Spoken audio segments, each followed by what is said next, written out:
আল্লাহ তাআলা তার বান্দাদেরকে ইসলামের সুশীতল ছায়াতলে আশ্রয় নেওয়ার এবং একে আঁকড়ে ধরার নির্দেশ দিয়েছেন, যাতে কেউ এমন কাজ না করে যা তাকে ইসলাম থেকে খারিজ করে দেয়। এ ব্যাপারে দাওয়াত দেওয়ার জন্যই আল্লাহ তাআলা অসংখ্য নবী রাসূল প্রেরণ করেছেন। আল্লাহ তাআলা বলেন, আমি প্রত্যেক উম্মতের মধ্যেই রাসূল প্রেরণ করেছি এই মর্মে যে তোমরা আল্লাহর ইবাদত করো এবং তা থেকে পরিহার করো। অতঃপর তাদের মধ্যে কিছু সংখ্যককে আল্লাহ হিদায়াত করেছেন এবং কিছু সংখ্যকের জন্য বিপদগামিতা অবধারিত হয়ে গেল। সুতরাং যারা নবীদের অনুসরণ করবে তারা সৎপথ পাবে, আর যারা তাদের অনুসরণ করবে না কিংবা অবাধ্যতা বা বিরোধিতা করবে তারা পথভ্রষ্টতায় নিপতিত হবে। এছাড়াও এমন কিছু কাজকর্ম রয়েছে যা মুসলমানের ঈমান ধ্বংস করে দেয়, তাকে মুরতাদে পরিণত করে তথা ইসলাম থেকে খারিজ করে দেয়। মুরতাদ হওয়ার ভয়াবহতা সম্পর্কে কুরআনুল কারিমে ও সহিহ হাদিস সমূহে অসংখ্য সাবধান বাণী পরিলক্ষিত হয়। মুরতাদ তথা ধর্মত্যাগীদের ব্যাপারে উলামায়ে কেরাম একমত যে এটা হত্যাযোগ্য অপরাধ এবং তার মাল সম্পদ ছিনিয়ে নেওয়া ইসলামী রাষ্ট্রের শাসকের জন্য বৈধ। ইসলাম থেকে খারিজ হওয়ার বা ঈমান বিনষ্ট হওয়ার কারণ অনেক, তন্মধ্যে 10টি কারণ নিম্নে উল্লেখ করা হলো। আল্লাহর ইবাদতে শরীক বা অংশীদার স্থাপন করা। আল্লাহর সাথে শিরক বিভিন্নভাবে হতে পারে, তার মধ্যে কয়েকটি নিম্নে উল্লেখ করা হলো। ইবাদত পাওয়ার একমাত্র উপযুক্ত সত্তা আল্লাহ তাআলাকে না মেনে তার সাথে আরও কাউকে যোগ্য বলে মনে করা, অথচ আল্লাহ তাআলা বলেন, আল্লাহর সাথে অন্য কোনো উপাস্য স্থির করো না, তাহলে নিন্দিত ও আল্লাহর অনুগ্রহ থেকে বিতাড়িত অবস্থায় জাহান্নামে নিক্ষিপ্ত হবে। আল্লাহ তাআলা আরও বলেন, আল্লাহর সাথে অন্য কোনো উপাস্য স্থির করো না, তাহলে তুমি নিন্দিত ও অসহায় হয়ে পড়বে। তিনি আরও বলেন যে কেউ আল্লাহর সাথে অন্য উপাস্যকে ডাকে যার কোনো সনদ তার কাছে নেই, তার হিসাব তার পালনকর্তার নিকটে রয়েছে। নিশ্চয়ই কাফেররা সফলকাম হবে না। নবীদেরকেও এ ব্যাপারে আল্লাহ তাআলা সতর্ক করে দিয়ে বলেন, হে নবী, আপনি আল্লাহর সাথে অন্য উপাস্যকে ডাকবেন না, তাহলে আপনি শাস্তিতে নিপতিত হবেন।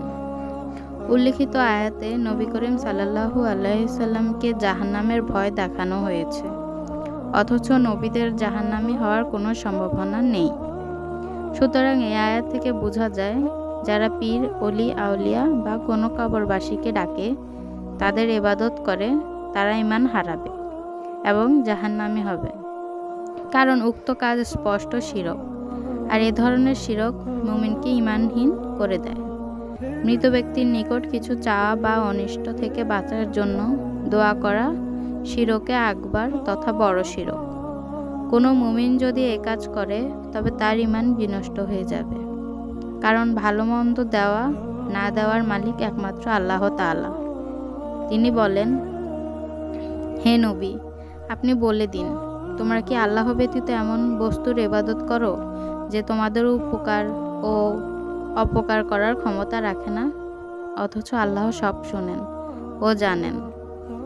আল্লাহর নবী সাল্লাল্লাহু আলাইহি ওয়াসাল্লাম নিজেই নিজের উপকার অপকার করতে পারতেন না বলে কুরআনে প্রমাণ মিলে, সেখানে অন্যদের মাধ্যমে কি করে উপকার আশা করা যায়? আল্লাহ তাআলা বলেন, হে নবী, আপনি বলে দিন, আমি আমার নিজের কল্যাণ সাধনের এবং অকল্যাণ সাধনের মালিক নই, কিন্তু আল্লাহ যা চান। আল্লাহ তাআলা আরও বলেন, হে নবী, বলুন, তবে কি তোমরা আল্লাহ ব্যতীত এমন অভিভাবক স্থির করেছ যারা ভালো ও মন্দের মালিকও নয়? অন্যচ তিনি বলেন, তারা আল্লাহর পরিবর্তে কত উপাস্য গ্রহণ করেছে যারা কিছুই সৃষ্টি করতে পারে না, বরং তারা নিজেরাই সৃষ্ট। তারা নিজেদেরও ভালোও করতে পারে না, মন্দও করতে পারে না, আর জীবন মরণ ও পুনরুজ্জীবনের মালিকও তারা নয়। তিনি আরও বলেন, আপনি মৃতদেরকে ডাক শোনাতে পারবেন না এবং বধির কেউ নয় যখন তারা পৃষ্ঠ প্রদর্শন করে চলে যায়। আল্লাহ তাআলা আরও বলেন, তার পরিবর্তে তোমরা যাদেরকে ডাকো তারা তুচ্ছ খেজুর আটিরও অধিকারী নয়। তোমরা তাদেরকে ডাকলে তারা তোমাদের সে ডাক শুনে না, শুনলেও তোমাদের ডাকে সাড়া দেয় না। কিয়ামতের দিন তারা তোমাদের শিরক অস্বীকার করবে। বস্তুত আল্লাহর ন্যায় তোমাকে কেউ অবহিত করতে পারবে না। মৃত ব্যক্তির নিকট সাহায্য চাওয়া বা কাউকে বান্দা নেওয়াজ, গরিবের নেওয়াজ, গাউসুল আজম, সর্বোচ্চ সহযোগিতাকারী মনে করাও বড় গুনাহের অন্তর্ভুক্ত, যা মানুষকে ইসলাম থেকে খারিজ করে দেয়। মহান আল্লাহ বলেন, তোমরা তো আল্লাহর পরিবর্তে কেবল প্রতিমারই পূজা করছো এবং মিথ্যা উদ্ভাবন করছো। তোমরা আল্লাহর পরিবর্তে যাদের ইবাদত করছো তারা তোমাদের রিজিকের মালিক নয়। কাজে আল্লাহর কাছে রিজিক তালাশ করো, তার ইবাদত করো এবং তার কৃতজ্ঞতা প্রকাশ করো। তারই কাছে তোমরা প্রত্যাবর্তিত হবে। আল্লাহ পাক আরও বলেন, যে ব্যক্তি আল্লাহর পরিবর্তে এমন বস্তুর পূজা করে যে কিয়ামত পর্যন্ত তার ডাকে সাড়া দেবে না, তার চেয়ে অধিক পথভ্রষ্ট আর কে? তারা তো তাদের পূজা সম্পর্কেও বেখবর।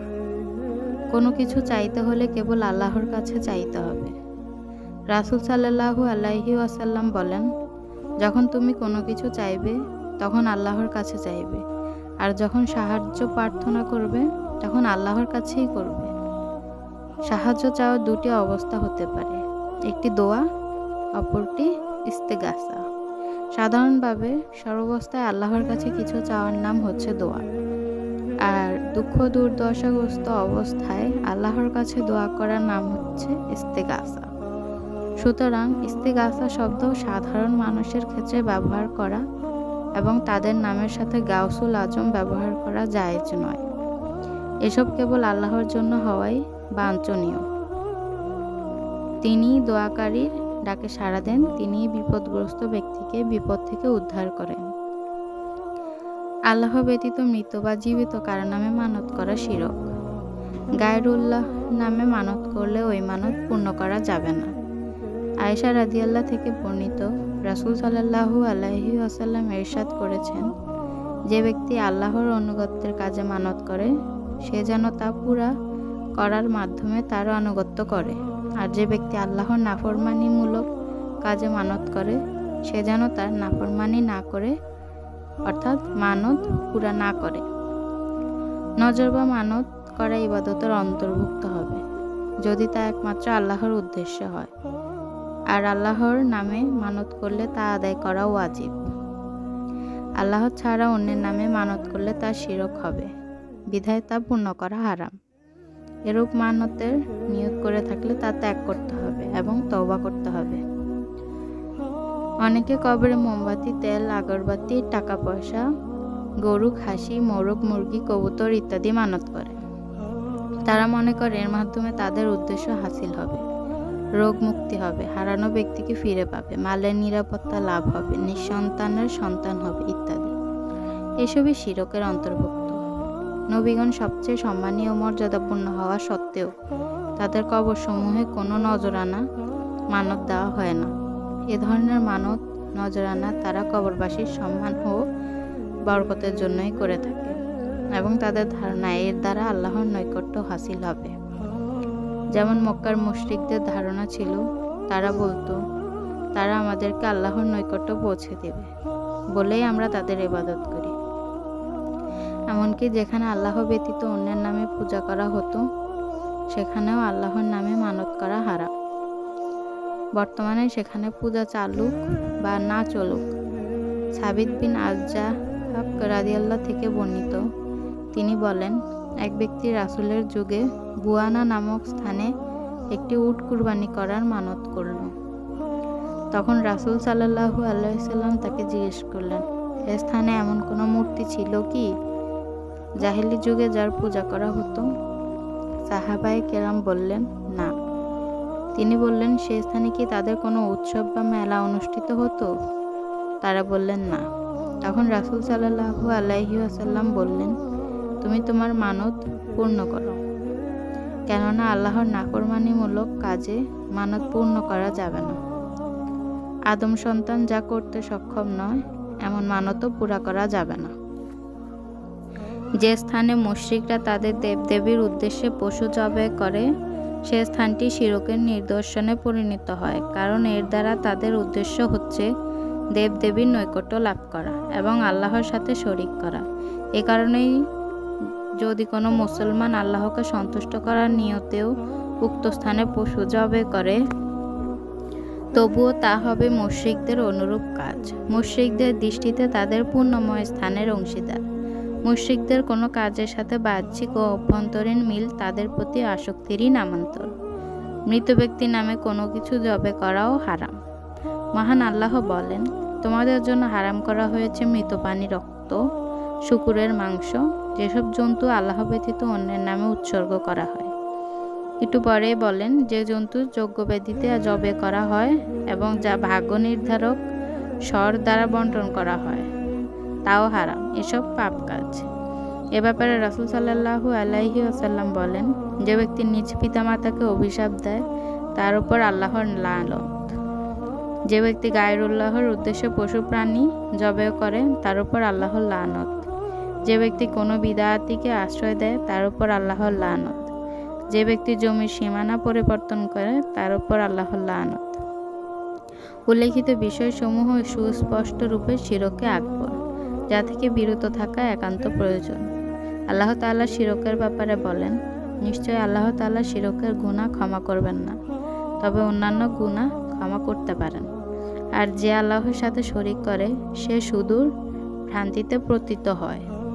অন্যত্র তিনি বলেন, নিশ্চয় যে আল্লাহর সাথে শরিক স্থাপন করে আল্লাহ তাআলা তার জন্য জান্নাত হারাম করে দেন এবং তার আবাসস্থল হয় জাহান্নাম, আর জালিমদের কোনো সাহায্যকারী নেই। ইবনে মাসউদ রাদিয়াল্লাহু হতে বর্ণিত, তিনি বলেন, রাসূল সাল্লাল্লাহু আলাইহি ওয়াসাল্লাম বলেছেন, যে ব্যক্তি আল্লাহর সাথে কাউকে শরিক করা অবস্থায় মৃত্যুবরণ করবে সে জাহান্নামে প্রবেশ করবে। আবু হুরায়রা রাদিয়াল্লাহু হতে বর্ণিত, তিনি বলেন, রাসূল সাল্লাল্লাহু আলাইহি ওয়াসাল্লাম বলেছেন, তোমরা 7টি ধ্বংসাত্মক জিনিস থেকে বেঁচে থাকো। সাহাবায়ে কেরাম জিজ্ঞেস করলেন, হে আল্লাহর রাসূল সাল্লাল্লাহু আলাইহি ওয়াসাল্লাম, ওই ধ্বংসাত্মক জিনিসগুলো কি? তিনি জবাবে বললেন, আল্লাহর সাথে শিরক করা, জাদু করা, অন্যায়ভাবে এমন কোনো ব্যক্তিকে হত্যা করা যাকে আল্লাহ হারাম করেছেন, সুদ খাওয়া, ইয়াতীমের ধন সম্পদ ভক্ষণ করা, ধর্মযুদ্ধকালীন সময়ে রণক্ষেত্র থেকে পৃষ্ঠ প্রদর্শন করে পলায়ন করা, সতী সাধ্বী উদাসীনা মুমিন নারীদের প্রতি মিথ্যা অপবাদ আরোপ করা। আবু বকর রাদিয়াল্লাহু হতে বর্ণিত, তিনি বলেন, রাসূল সাল্লাল্লাহু আলাইহি ওয়াসাল্লাম বলেছেন, আমি কি তোমাদেরকে সবচেয়ে বড় গুনাহ সমূহের কথা বলবো না? সাহাবীগণ বললেন, নিশ্চয়ই বলুন হে আল্লাহর রাসূল। সাল্লাল্লাহু আলাইহি ওয়াসাল্লাম তখন বললেন, আল্লাহর সাথে শরিক স্থাপন করা, পিতামাতার অবাধ্য হওয়া। জাবির রাদিয়াল্লাহু হতে বর্ণিত, তিনি বলেন, রাসূল সাল্লাল্লাহু আলাইহি ওয়াসাল্লাম বলেছেন, যে ব্যক্তি কোনো শিরক করা ব্যতীত আল্লাহর সাথে সাক্ষাৎ করবে, মৃত্যুবরণ করবে, সে জান্নাতে প্রবেশ করবে। আর যে ব্যক্তি শিরক করা অবস্থায় মৃত্যুবরণ করবে সে জাহান্নামে প্রবেশ করবে। আল্লাহ তাআলা নবী করিম সাল্লাল্লাহু আলাইহি ওয়াসাল্লামকেও শিরক থেকে সতর্কতা অবলম্বন করতে বললেন এভাবে, যদি তুমি শিরক করো তবে তোমার সমস্ত আমল অবশ্যই বাতিল হয়ে যাবে এবং নিশ্চিত ক্ষতিগ্রস্তদের অন্তর্ভুক্ত হবে। আবু হুরায়রা রাদিয়াল্লাহু হতে বর্ণিত, তিনি বলেন, রাসূল সাল্লাল্লাহু আলাইহি ওয়াসাল্লাম বলেছেন, আল্লাহ তাআলা বলেন, যে ব্যক্তি এমন আমল করে যে আমলে আমার সাথে অন্যকে শরিক করেছে, এমন আমলও যাকে সে শরিক স্থাপন করেছে, আমি উভয় প্রত্যাখ্যান করি। যে ব্যক্তি আল্লাহ এবং বান্দাদের মাঝে কাউকে মাধ্যম তৈরি করে তাদেরকে ডাকে এবং তাদের নিকট শাফায়াত কামনা করে, সে মুরতাদ হয়ে যাবে, কারণ শাফায়াতের একমাত্র মালিক আল্লাহ। তিনি বলেন, বলুন সমস্ত সুপারিশ আল্লাহরই আয়াত্তাধীন, আসমান ও জমিনে তারই সাম্রাজ্য। এক শ্রেণীর লোক আল্লাহকে ছেড়ে অন্যের ইবাদত করে এবং তাদেরকে সুপারিশকারী হিসেবে গ্রহণ করে, অথচ তাদের সুপারিশ করার কোনো ক্ষমতা নেই। আল্লাহ বলেন, তারা উপাসনা করে আল্লাহকে বাদ দিয়ে এমন বস্তুর যা তাদের কোনো ক্ষতিসাধন করতে পারে না, পারে উপকার করতে, এবং তারা বলে, এরা তো আল্লাহর কাছে আমাদের সুপারিশকারী। তুমি বলো, তোমরা কি আল্লাহকে এমন বিষয়ে অবহিত করেছ যে বিষয়ে তিনি অবহিত নন আসমান ও জমিনের মাঝে? আল্লাহ ছাড়া অন্যের উপর ভরসা করা কুফরি, যেমন কোনো পীর, ওলি, আউলিয়া, জীবিত বা মৃত, কোনো বুজুর্গ বা বিশেষ কোনো ব্যক্তির উপর ভরসা করে কোনো কাজ শুরু করা। কেউ যদি গুরু সহায়, খাজা ভরসা, ফাতেমা সহায়, রাসূল ভরসা ইত্যাদি বলে, তাহলে শিরক হবে। একমাত্র আল্লাহর উপরে ভরসা রাখতে হবে, অন্যথায় ঈমান বিনষ্ট হবে। কারণ আল্লাহ তাআলা কুরআনুল কারিমে ঈমানদারদের বিশেষ গুণ হিসাবে তার উপর ভরসা রাখার কথা বর্ণনা করেছেন। মহান আল্লাহ বলেন, যদি তোমরা মুমিন হয়ে থাকো তবে আল্লাহর উপর ভরসা করো। তিনি আরও বলেন, যদি তোমরা আল্লাহর উপর ঈমান এনেই থাকো এবং যদি মুসলিম হয়েই থাকো তবে আল্লাহর উপর ভরসা করো। মহান আল্লাহ নবী করিম সাল্লাল্লাহু আলাইহি ওয়াসাল্লামকে শিখিয়ে দিয়েছেন, বলুন, হে নবী, আমার পক্ষে আল্লাহই যথেষ্ট, নির্ভরকারীরা তারই উপর নির্ভর করে। যদি কোনো মুসলিম ব্যক্তি মুশরিকদের কাফির মনে না করে, অথবা তাদের কুফরির ব্যাপারে সন্দেহ পোষণ করে, অথবা তাদের মতবাদসমূহ সঠিক মনে করে, মহান আল্লাহ বলেন, নিশ্চয়ই মুশরিকরা অপবিত্র। মুশরিক সম্প্রদায় অপবিত্র হওয়ার পর কি করে তাদের মতবাদ গ্রহণীয় হতে পারে? তিনি আরও বলেন, আল্লাহ এবং তার রাসূল সাল্লাল্লাহু আলাইহি ওয়াসাল্লাম মুশরিকদের থেকে মুক্ত, অর্থাৎ মুশরিকদের ব্যাপারে আল্লাহর কোনো দায়-দায়িত্ব নেই। মহান আল্লাহ বলেন, নিশ্চয়ই আহলে কিতাবদের মধ্যে যারা কুফরি করেছে এবং শিরক করে তারা চিরস্থায়ী জাহান্নামে, এবং এরাই সৃষ্টির মধ্যে নিকৃষ্ট সৃষ্টি, যার কারণে আল্লাহ এদের সাথে বিবাহ পর্যন্ত হারাম ঘোষণা করেছেন। মহান আল্লাহ বলেন, তোমরা মুশরিক নারীদেরকে বিবাহ করো না যতক্ষণ না তারা ঈমান গ্রহণ করে। অবশ্য মুসলিম কৃতদাসী মুশরিক নারী অপেক্ষা উত্তম। যদিও তাদেরকে তোমাদের কাছে ভালো লাগে, তোমরা কোনো মুশরিক পুরুষের সঙ্গে বিবাহ বন্ধনে আবদ্ধ হইও না, যে পর্যন্ত না সে ঈমান আনে। একজন মুসলমান কৃতদাসও একজন মুশরিকের তুলনায় অনেক ভালো, যদিও তোমরা তাদের দেখে মোহিত হও। তারা জাহান্নামের দিকে আহ্বান করে। যদি কোনো মুসলিম নবী করিম সাল্লাল্লাহু আলাইহি ওয়াসাল্লামের দেখানো পথ ব্যতীত অন্য কোনো পথ পরিপূর্ণ অথবা ইসলামী হুকুমাত বা বিধান ব্যতীত অন্য কারো তৈরি হুকুমাত উত্তম মনে করে, তবে সে ইসলাম থেকে খারিজ হয়ে যাবে।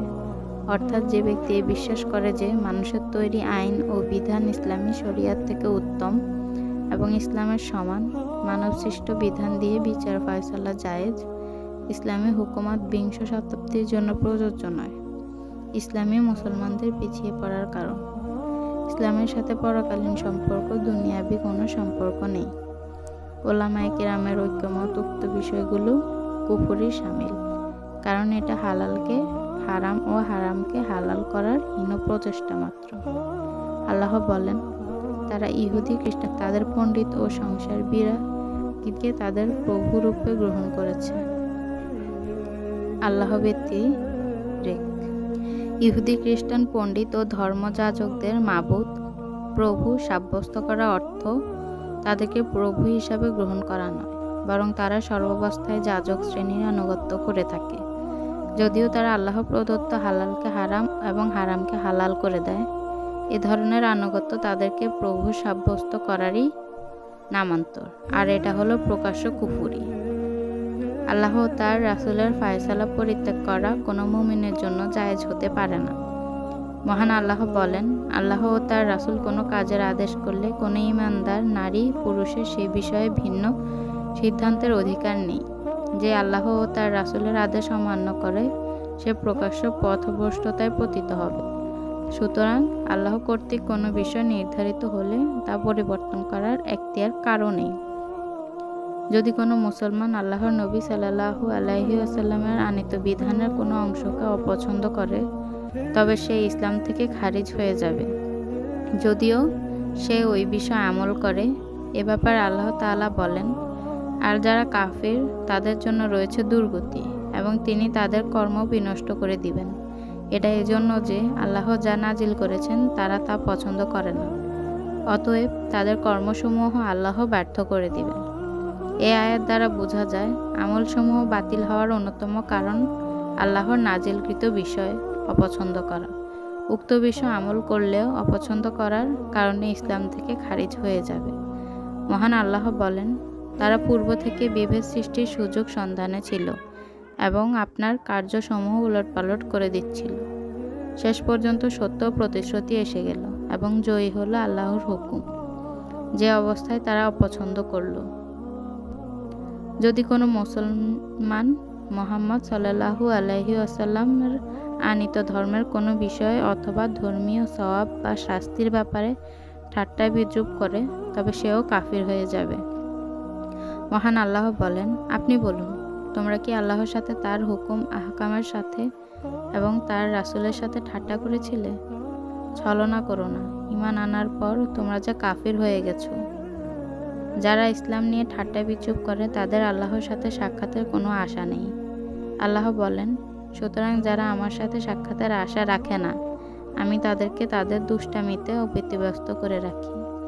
এ ধরনের লোকদের সাথে উঠা বসা চলাফেরা ত্যাগ করতে হবে, যতক্ষণ পর্যন্ত তারা উক্ত আচরণ পরিত্যাগ না করে। মহান আল্লাহ বলেন, আল কুরআনের মাধ্যমে তোমাদের প্রতি এই হুকুম জারি করে দিয়েছেন যে যখন আল্লাহর আয়াতসমূহের প্রতি অস্বীকৃতি জ্ঞাপন ও বিদ্রূপ করতে শুনবে, তখন তোমরা তাদের সাথে বসবে না, যতক্ষণ না তারা প্রসঙ্গ পরিবর্তন করে, অন্যথা তোমরাও তাদেরই মতো হয়ে যাবে। আল্লাহ মুনাফিক ও কাফিরদেরকে জাহান্নামে একই জায়গায় সমবেত করবেন। এরূপ ব্যক্তিদের আল্লাহ নির্বোধ বলে ঘোষণা করেন এবং তাদেরকে বন্ধুরূপে গ্রহণ করতেও নিষেধ করেন।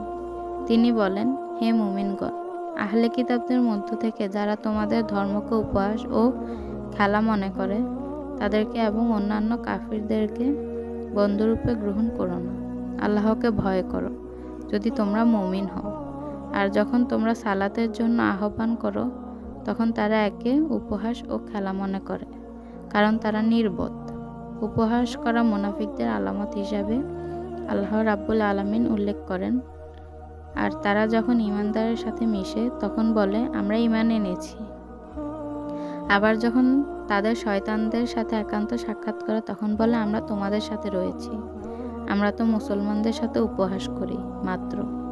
উল্লেখিত আয়াতসমূহে ধর্মে ঠাট্টা বিদ্রূপ ও উপহাসকারীকে জাহান্নামী, নির্বোধ ও মুনাফিকদের সাথে তুলনা করা হয়েছে এবং এদের সাথে চলাফেরা ওঠা বসা সম্পূর্ণরূপে নিষেধ করা হয়েছে। যদি কেউ জাদুর মাধ্যমে ভালো কিছু অর্জন বা মন্দ কিছু বর্জন করতে চায়, অথবা স্বামী স্ত্রীর মাঝে সম্পর্ক স্থাপন বা ভাঙন ধরাতে গোপন প্রকাশ্যে মন্ত্র তন্ত্র করতে চায়, অথবা কারোর সাথে ছেলে মেয়ে সম্পর্ক স্থাপন বা বন্ধুত্বে ফাটল ধরাতে চায়, তবে তা সম্পূর্ণরূপে কুফরি। যে ব্যক্তি এমন কাজ করবে এবং যে ব্যক্তি এর প্রতি সন্তুষ্ট থাকবে, উভয়ই কুফরি করল। আবু হুরায়রা রাদিয়াল্লাহু হতে বর্ণিত, রাসূল সাল্লাল্লাহু আলাইহি ওয়াসাল্লাম বলেন, তোমরা 7টি ধ্বংসাত্মক জিনিস থেকে বেঁচে থাকো। সাহাবীগণ জিজ্ঞেস করলেন, ওই ধ্বংসাত্মক জিনিসগুলো কি? তিনি বললেন, আল্লাহর সাথে শিরক করা, জাদু করা, অন্যায়ভাবে কাউকে হত্যা করা যা আল্লাহ হারাম করে দিয়েছেন, সুদ খাওয়া, ইয়াতিমের সম্পদ আত্মসাৎ করা, যুদ্ধের ময়দান থেকে পলায়ন করা, সতীসাধ্যী মুমিন মহিলাকে অপবাদ দেওয়া। আল্লাহ রাব্বুল আলামিন জাদুকে কুফরি ও শয়তানি শিক্ষা হিসাবে বর্ণনা করেন। তিনি বলেন, কিন্তু শয়তানরাই কুফরি করেছিল, তারা মানুষকে জাদু শিক্ষা দিত। অত্র আয়াতের শেষের দিকে মহান আল্লাহ বলেন, তারা ভালোরূপেই জানে যে যে কেউ জাদু অবলম্বন করে তার জন্য পরকালে কোনো অংশ নেই। জাদু শ্রেণীভুক্ত কিছু বিষয়। 2টি কারণে জাদু শিরকের অন্তর্ভুক্ত। 1. জাদুবিদ্যায় শয়তানকে ব্যবহার করা হয় এবং তার সাথে সম্পর্ক স্থাপন করা হয়। 2. জাদুবিদ্যায় ইলমে গায়েবের দাবি করা হয় এবং জাদুকরের জ্ঞান ও জাদুবিদ্যা অর্জনের ক্ষেত্রে আল্লাহর অংশীদারিত্বের দাবি করা হয়। এটা নিঃসন্দেহে শিরক এবং কুফরির অন্তর্ভুক্ত। জাদুকরের শাস্তি: জাদুকররা কাফির ও হত্যাযোগ্য অপরাধী। বাজাল্লাহ রহমতুল্লাহ বলেন, আমি আহনাফ ইবনে কায়েসের চাচা মাজেই ইবনে মুয়াবিয়ার কাতের সচিব ছিলাম। ওমর রাদিয়াল্লাহু এর মৃত্যুর 1 বছর পূর্বে তার লেখা একখানা পত্র আমাদের হস্তগত হলো। তাতে লেখা ছিল, প্রত্যেক জাদুঘরকে হত্যা করো। সহিহ বুখারীতে বর্ণিত আছে, ওমর রাদিয়াল্লাহু মুসলিম গভর্নরদের কাছে পাঠানো নির্দেশনামায় লিখেছিলেন, তোমরা প্রত্যেক জাদুকর পুরুষ এবং জাদুকর নারীকে হত্যা করো। বাজাল্লাহ বিন আবাদা বললেন, এ নির্দেশের পর আমরা 3 জন জাদুকরকে হত্যা করেছি। তবে ইমাম আহমদ ও ইমাম শাফেঈ রহমতুল্লাহের মতে যদি তারা তওবা করে তবে তাদের তওবা কবুল হবে ইনশাআল্লাহ। কারণ মুশরিকও তওবা করলে কবুল হয়, যেমন তওবা করেছিল ফিরআউনের জাদুকররা। মুসলমানদের বিরুদ্ধে মুশরিকদের সাহায্য সহযোগিতা করা: যদি কোনো মুসলিম ব্যক্তি এমন কাজ করে তবে সে কুফরি করল। মহান আল্লাহ বলেন, তোমাদের মধ্যে যে তাদের বিধর্মীদের সাথে বন্ধুত্ব করবে সে তাদেরই অন্তর্ভুক্ত হবে। আল্লাহ তাআলা জালিমদেরকে পথ প্রদর্শন করেন না। তিনি আরও বলেন, হে মুমিনগণ, তোমরা আমার এবং তোমাদের শত্রুদেরকে বন্ধুরূপে গ্রহণ করো না। তোমরা তো তাদের প্রতি বন্ধুত্বের বার্তা পাঠাও, অথচ তারা তোমাদের কাছে যে সত্য এসেছে তা অস্বীকার করেছে। তারা রাসূলকেও তোমাদেরকে বহিষ্কার করে এই অপরাধে যে তোমরা তোমাদের পালনকর্তার প্রতি বিশ্বাস স্থাপন করেছ। যদি তোমরা আমার সন্তুষ্টি লাভের জন্য এবং আমার পথে জিহাদ করার জন্য বের হয়ে থাকো, তবে কেন তাদের প্রতি গোপনে বন্ধুত্বের পয়গাম প্রেরণ করছো? তোমরা যা গোপন করো এবং যা প্রকাশ করো তা আমি খুব জানি। তোমাদের মধ্যে যে এটা করে সে সরল পথ থেকে বিচ্যুত হয়ে যায়। পরের আয়াতে মহান আল্লাহ বলেন, তোমাদেরকে করতলগত করতে পারলে তারা তোমাদের শত্রু হয়ে যাবে এবং মন্দ উদ্দেশ্যে তোমাদের প্রতি বাহু ও রসনা প্রসারিত করবে এবং চাইবে যে কোনরূপে তোমরা কাফির হয়ে যাও। এই আয়াত থেকে বোঝা যায় যে সুযোগ পাওয়ার পর তারা মুমিনদের সাথে উদার ব্যবহার করবে। তাদের কাছে এরূপ প্রত্যাশা করা দুরাশা মাত্র। তারা যখনই সুযোগ পাবে তাদের বাহু ও জিহ্বা মুসলমানদের অনিষ্ট করার জন্য প্রসারিত করবে। এজন্য তাদের সাথে মিল রাখা ভবিষ্যতে বড় ক্ষতিগ্রস্ত হওয়ার আশঙ্কা থাকায় এ আচরণ ত্যাগ করতে হবে, অন্যথায় ঈমানহারা হয়ে যাবে। যে ব্যক্তি মনে করে মুহাম্মদ সাল্লাল্লাহু আলাইহি ওয়াসাল্লামের শরীয়ত ব্যতীত অন্য কোনো ধর্মে জীবন পরিচালনা করলেও জান্নাত পাওয়া যাবে বা আল্লাহর সন্তুষ্টি পাওয়া সম্ভব, সে ব্যক্তি কাফির হয়ে যাবে। মহান আল্লাহ বলেন, যে ব্যক্তি ইসলাম ব্যতীত অন্য ধর্মকে গ্রহণ করবে তার কোনো আমল গ্রহণ করা হবে না এবং সে আখিরাতে ক্ষতিগ্রস্তদের অন্তর্ভুক্ত হবে। মহান আল্লাহ অন্যত্র বলেন, যে কেউ রাসূলের বিরুদ্ধাচরণ করে তার কাছে সরল পথ প্রকাশিত হওয়ার পর এবং সব মুসলমানের অনুসৃত পথের বিরুদ্ধে চলে, আমি তাকে ওই দিকেই ফেরাবো যেদিকে সে অবলম্বন করেছে এবং তাকে জাহান্নামে নিক্ষেপ করব, আর তার নিকৃষ্টতর গন্তব্যস্থান। মানুষ আল্লাহর দিন ত্যাগ করে অন্য দিন তালাশ করে, অথচ আসমান জমিনে যা কিছু আছে সবকিছুই আল্লাহর দিন মেনে চলে। মহান আল্লাহ বলেন, তারা কি আল্লাহর দিনের পরিবর্তে অন্য দিন তালাশ করছে? আসমান ও জমিনে যা কিছু রয়েছে স্বেচ্ছায় হোক আর অনিচ্ছায় হোক তারই অনুগত হবে এবং তার দিকেই ফিরে যাবে। এই আয়াত দ্বারা বোঝা যায় জড়বস্তু আল্লাহর দিনের অনুগত হতে বাধ্য, আর মানুষের বিষয়টি তো এর চেয়ে কঠিন, কারণ মানুষ আল্লাহর দিন মানবে বলে রূহের জগতে ওয়াদাবদ্ধ হয়ে এসেছে, যা লঙ্ঘন করলে চিরস্থায়ী জাহান্নামী হতে হবে। আল্লাহ মনোনীত দিন ইসলাম থেকে মুখ ফিরিয়ে নেওয়া: যারা ইসলাম অনুসারে আমল করতে এবং শিক্ষা গ্রহণ করতে নারাজ, এরকম ব্যক্তি কাফির। মহান আল্লাহ বলেন, যে ব্যক্তি আল্লাহর আয়াতসমূহ দ্বারা উপদেশ প্রদান করা হয় অতঃপর সে থেকে মুখ ফিরিয়ে নেয়, তার চেয়ে জালিম আর কে হতে পারে? নিশ্চয় আমি অপরাধীদেরকে শাস্তি দেব। এছাড়াও সূরা কাহফের 57 নং আয়াতেও একই ধরনের বক্তব্য এসেছে। অন্যত্র তিনি বলেন, যে আমার স্মরণ থেকে মুখ ফিরিয়ে নেবে তার জীবিকা সংকীর্ণ হবে এবং আমি তাকে কিয়ামতের দিন অন্ধ অবস্থায় উত্থিত করব। সে বলবে, হে আমার প্রতিপালক, কেন আমাকে অন্ধ অবস্থায় উঠালেন? আমি তো চক্ষুষ্মান ছিলাম। আল্লাহ বলবেন, এমনিভাবে তোমার কাছে আমার আয়াতসমূহ এসেছিল, অতঃপর তুমি সেগুলো ভুলে গিয়েছিলে, তেমনিভাবে আজ তোমাকে ভুলে যাব। মানুষ নির্দ্বিধায় আল্লাহকে ভুলে অসৎ পথে চলে পাপাচারে লিপ্ত হয়, প্রবৃত্তির অনুসারীও হতে দ্বিধা করে না। কিন্তু হক যদি প্রবৃত্তির অনুসরণ করত, তবে আসমান জমিন বিশৃঙ্খল হয়ে পড়ত। মহান আল্লাহ বলেন, সত্য যদি তাদের কাছে কামনা বাসনার প্রবৃত্তির অনুসারী হতো, তবে নবমণ্ডল ও ভূমণ্ডল এবং এগুলোর মধ্যবর্তী সবকিছুই বিশৃঙ্খল হয়ে পড়ত। উপরোক্ত আলোচনা থেকে এটাই প্রতীয়মান হয় যে ইসলামী আকীদা ও তাওহীদ গ্রহণের পর যদি কেউ উপরোল্লিখিত বিষয়গুলিতে নিপতিত হয়, তবে সেই ঈমান হারা হবে না, মুরতাদ হয়ে যাবে। তার উপর মুরতাদের হুকুম মৃত্যুদণ্ড ওয়াজিব হবে, যা কার্যকর করার মালিক হচ্ছেন দেশের সরকার। কোনো ব্যক্তি বা গোষ্ঠী এই দণ্ড কার্যকর করার অধিকার রাখে না। ইবনে আব্বাস রাদিয়াল্লাহু হতে বর্ণিত, তিনি বলেন, রাসূল সাল্লাল্লাহু আলাইহি ওয়াসাল্লাম বলেছেন, যে তার দিন পরিবর্তন করলো তাকে হত্যা করো, তবে তওবা করে নতুনভাবে ইসলাম গ্রহণ করলে ক্ষমাপ্রাপ্ত হবে। মহান আল্লাহ বলেন, বলুন, হে আমার বান্দাগণ, যারা নিজেদের উপর জুলুম করেছে, তোমরা আল্লাহর রহমত থেকে নিরাশ হইও না। নিশ্চয়ই আল্লাহ সমস্ত গুনাহ মাফ করেন, তিনি ক্ষমাশীল, পরম দয়ালু। মহান আল্লাহর দরবারে এই প্রার্থনা যেন তিনি আমাদেরকে বিষয়গুলো বুঝে তা থেকে দূরে থাকার তৌফিক দান করেন। আমিন।